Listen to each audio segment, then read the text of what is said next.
when Congress tallied the Electoral College votes. Vice President Joe Biden presided as a number of House Democrats objected, but none had the support of a senator, as the rules require. Even as people waited hours in Georgia. There is no debate. And if there's not signed by a senator, the objection cannot be entertained. Mr. President, the objection is signed by a member of the House, but not yet by a member of the Senate. Well, it is over.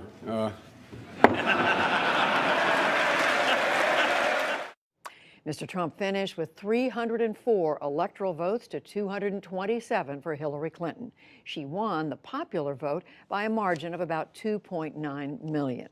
The president-elect was busy on other fronts today. In a series of tweets, he disputed reports that U.S. taxpayers will pay for a wall on the Mexican border under a plan his own advisors shared with Congress. Instead, he insisted that Mexico will reimburse the cost later. And he mocked Arnold Schwarzenegger's low ratings as his replacement on the new Celebrity Apprentice television show. Mr. Trump wrote, quote, "So much for being a movie star."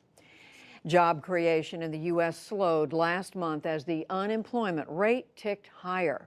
The U.S. Labor Department reports the economy saw a net gain of 156,000 jobs. The jobless rate edged up to 4.7% as more people started looking for work.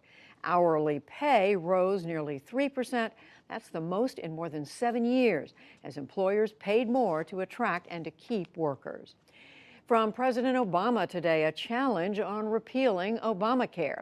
He says that Republicans need to present their alternative before they repeal the existing law. In an interview with the news website Vox, he acknowledged the Affordable Care Act has flaws, but he challenged critics to come up with an improvement. I am saying to every Republican right now, if you, in fact, can put a plan together that is demonstrably better than what Obamacare is doing, I will publicly support repealing Obamacare and replacing it with your plan. But I want to see it first. Republicans have yet to agree on their own plan, but they say they hope to enact repeal and to vote on a replacement this year. Russia announced today that it's withdrawing some of its forces from Syria, starting with an aircraft carrier and other warships. The carrier, the Admiral Kuznetsov, was deployed in November as Russia intensified airstrikes on eastern Aleppo. That's the city that fell to Syrian government forces on December 22nd. The long-running search for Malaysia Airlines flight MH370 will finally end in 2 weeks. Malaysia's government says it is calling a halt as teams finish searching more than 46,000 square miles in the Indian Ocean. The airliner disappeared in March of 2014 with 239 people on board. Debris has washed up in eastern Africa.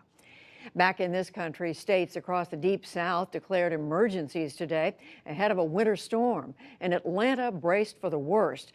A 2014 storm paralyzed that city and stranded thousands of people overnight on jammed highways. Officials said plans are in place to avoid a repeat. Wall Street closed this week on a high note. The Dow Jones Industrial Average gained 64 points to finish at 19,963 after flirting with 20,000.